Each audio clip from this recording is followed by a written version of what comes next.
This video is sponsored by Skillshare. Visit the link in the description below or shown on screen to get a 2-month free trial. If you shop online, chances are that you've had to exchange your currency for that of another country's at one point or another. After all, to buy something internationally, you often need to pay in the currency of the seller. For many, this act of swapping currencies probably isn't all that interesting. And in fact, if you're Canadian, it's probably been more of a pain in the neck than anything else, because of all the cool stuff you can only buy in the States.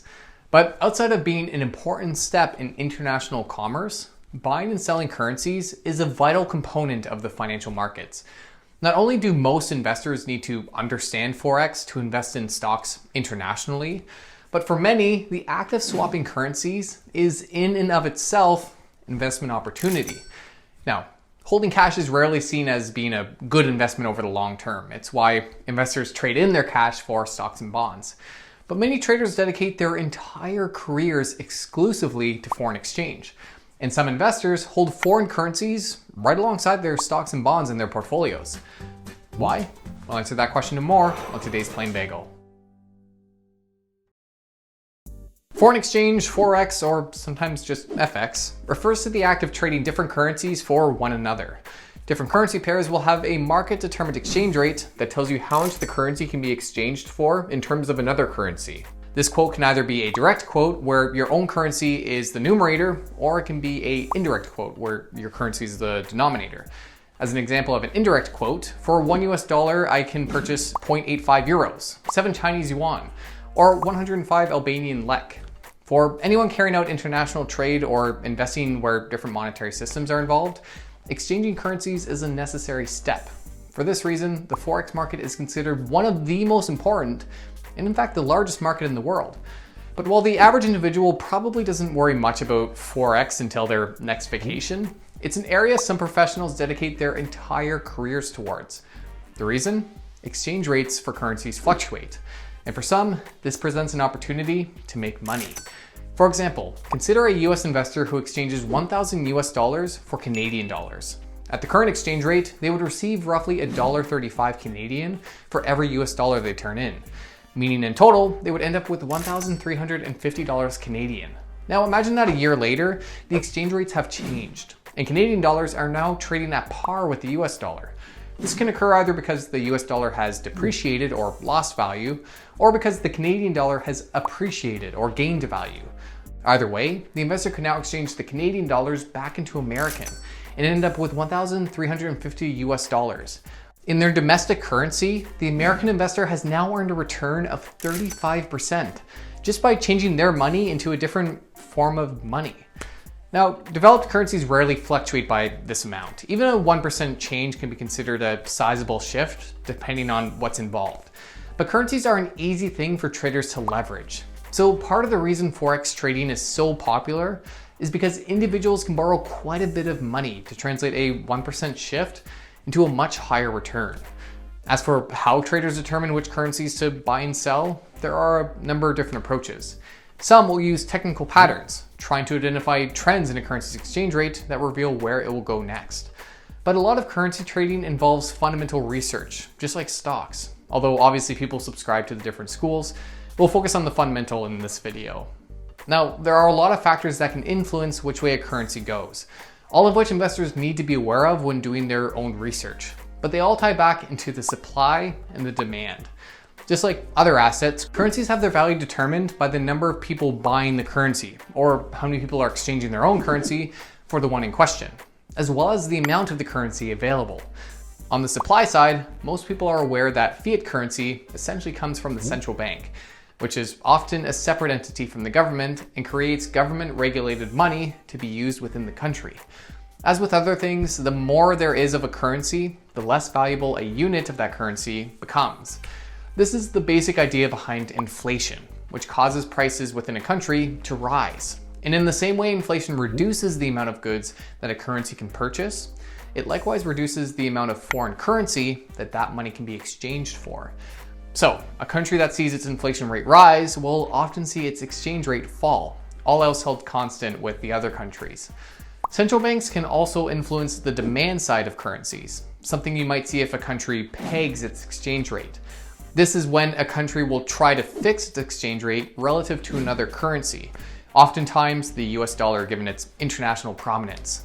If, for example, Canada wanted to keep its exchange rate with its southern neighbor at 75 cents, the central bank would buy Canadian dollars when the rate falls below this amount, and buy other currencies when it rises above, in order to keep the rate consistent. Many countries, however, will let their currencies float, and while they may still participate in transactions through their central bank, the exchange rate can be influenced by a plethora of other factors, all of which have to do with how many people, including both citizens and foreigners, are using the currency in question. Economic growth and higher net exports, for example, boost a country's exchange rate, because in the former, citizens and businesses are using a currency more to buy goods and pay higher salaries. And in the latter, foreign countries are exchanging their own currency for the currency in question in order to buy that country's goods. In Canada, for example, it's common to see the dollar appreciate when oil prices rise, given that the country is an oil exporter and that will lead to higher profits. But when prices fall like they did in 2015, so too does Canada's net exports, and this will lead the looney's exchange rate to decline. Investors are another party that play a key role in determining a currency's value. Countries with more attractive investment opportunities will likely see more investors buying its currency to invest in the country, whereas those that offer lower interest rates and minimal returns will see lower demand. This is also why the overall political and economic stability of a country is a key determinant of a currency's value. If a country is rife with crime and lacks the necessary regulations to protect investors, it is unlikely to draw in the foreign money, which means fewer people exchanging for the country's currency. All these factors combine to determine the direction of a currency's exchange rate over time. And while some factors may be pushing up the value of a currency, it is the balance of the inputs that ultimately determines which way the currency goes. For example, Turkey currently has a fairly high interest rate at 8.25%, so one might expect its currency to be appreciating. But with their economy suffering and their inflation rate above 15%, the lira's exchange rate has fallen quite a bit over the last few years. Needless to say, Forex can be a complicated area to understand, but this hasn't stopped many investors and traders from trying to master the market. And there are a number of different ways that individuals invest in currencies. Firstly, many people will in fact hold the currencies themselves, exchanging through either a broker or some other financial institution to add dollars, euros, or yen to their investment accounts. Others will use derivatives like futures, forwards, and swaps to gain exposure to the foreign currencies. This basically just means that instead of holding the currency in question, the investors enter agreements to buy or sell, or long or short, the currency for a fixed exchange rate at a later date, which provides them exposure to changes in the exchange rate up until that point in time. I'll leave a link to a video where we've covered some derivatives in the past if you want to learn more. People also have different motivations for trading currencies. Some simply look to speculate, that is to bet on which currencies will increase or decrease in value and invest accordingly. For example, an American may believe that Canada is about to announce positive economic data and may opt to hold Canadian dollars to benefit from the boost. But Forex trading isn't always about just predicting which way the currency is going to move. Some people will simply invest in currencies to take advantage of arbitrage opportunities. We haven't yet covered what arbitrage is, but it basically involves traders finding different combinations of exchange rates that, when put together, will lead to a risk-free profit. Now, the returns from these types of trades are usually pretty low individually, and the market is quick to correct arbitrage errors, so it's not something that can be continually relied upon. But with dedicated analysis, some traders do tend to make a profit in this area. Other investors take a less aggressive approach to Forex and simply use currencies to hedge different risks, namely their currency risk. For example, a Canadian investor investing in US stocks may want to reduce the impact of fluctuating exchange rates on their return. So they may enter some derivative agreements to long or short different currencies. Finally, there are those who simply hold currencies in their portfolio to take advantage of interest rate differentials or for diversification. To the first point, if a foreign country offers a higher interest rate on deposits, investors may purchase that currency to earn that higher rate. And to the second point, currencies have been found to exhibit a low correlation to the stock market. So technically, adding euros, pounds, yuans, and dollars to your holdings will improve your diversification. As you can see, there are many different uses for foreign currencies, and it might start to sound like something every investor should be carrying out. But trading and investing in currencies is very different from investing in stocks. Firstly, there's the risk. As mentioned, currencies themselves don't tend to fluctuate as much as stocks. and most traders need to leverage up their returns from currencies to make it worth their while. Now, this isn't to say that currencies are inherently riskier than stocks, but that added leverage for the same return does add a different type of risk that most investors aren't used to.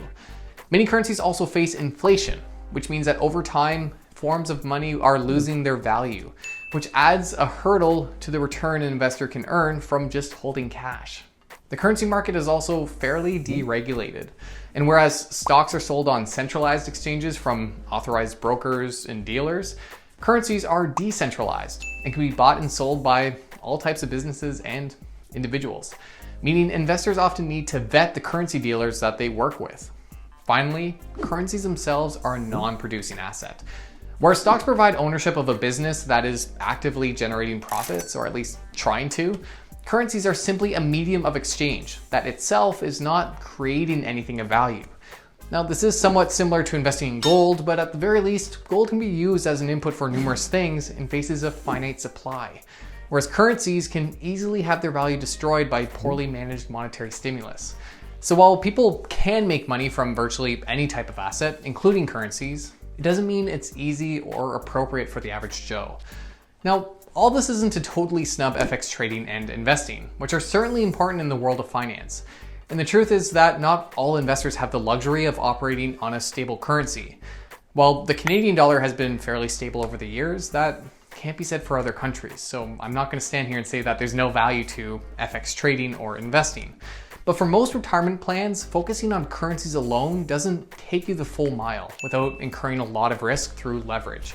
But hey, understanding FX is still an important part of investing. After all, as mentioned, many of us will have to exchange currencies at one point or another to invest internationally. So having a basic understanding can go a long way. If you want to exchange money in your own account, you can often do so directly through your broker. Although you should ensure that you're offered a competitive rate that doesn't incorporate a large exchange fee. Compare the rates that you're offered to what you see in the market. On top of this, understanding the currency risk faced by your holdings is just as important as understanding other risk factors, since fluctuating exchange rates can directly impact the earnings of the companies we invest in. It's actually common to see an FX gain or loss on a company's income statement. So take time to really understand what currencies a company that you hold operates within, the amount of currency risk they face, and any steps they've taken, either through derivatives or other methods, to mitigate these said risks. At the end of the day, FX is probably something most investors don't give a second thought to. But next time you're investing in a foreign country, or hey, even just buying some cherry Coke online, take some time to consider the importance and the complexity of the FX market. $42 for some cherry Coke? Are you serious? Stupid shipping costs. Lengths I go to for a good soda. Yeah, next day delivery sounds good. So one of the reasons I wanted to cover Forex was because there are a lot of Forex trading courses and, quite honestly, blatant scams out there that advertise FX trading as though it were some mystical source of huge profits. My hope was to demystify the practice, showing you the pros and the cons of the area so that you aren't lured in by these tall claims, which rarely mention the huge risks and unlikely odds you face. But while you may not be buying a Lambo with your daily FX profits anytime soon, if you're looking to master some other skills, I recommend you check out Skillshare, which is today's sponsor. I'm a big fan of Skillshare because they host a massive library of really helpful tutorials and lessons on everything from analysis skills to typography. As a random example, I'm currently trying my hand at a DIY kitchen reno, and I recently watched How to Design Your Dream Kitchen. It really helped me take into account all those small details I would have easily missed otherwise. But if you're looking for something a bit more career-oriented, they also teach business skills on the platform. Recently, I've been watching Strategy, Essentials for Management Consulting and Startup Success, which even as a YouTuber, I find helpful for the channel. And really, no matter what skill you're trying to pick up, Skillshare probably has you covered. And hey, if you want to try the service for free, the first 1,000 people to click the link in the description or go to the URL shown on the screen will get a 2-month free trial of their premium membership to give it a shot. You can find the link in the description below and start learning today. So support the channel and check out Skillshare.